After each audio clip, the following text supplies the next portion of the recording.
Some beautiful photos and videos of Pakistani actress and model Alizeh Shah showing off her designer Kashi's bridal dress at Pantene Bridal Couture Week 2021 are going viral.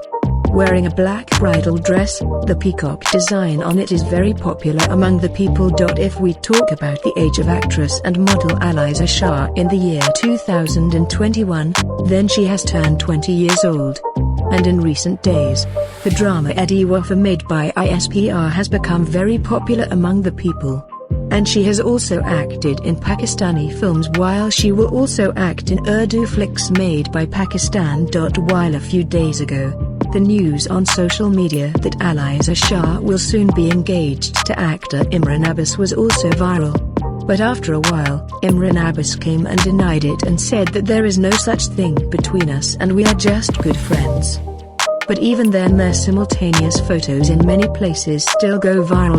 But in today's article, we will see that actress Alizeh Shah was looking like a doll in Bridal Couture Week 2021 wearing Kashi's bridal dress. And no matter what clothes she wears, she looks very cute.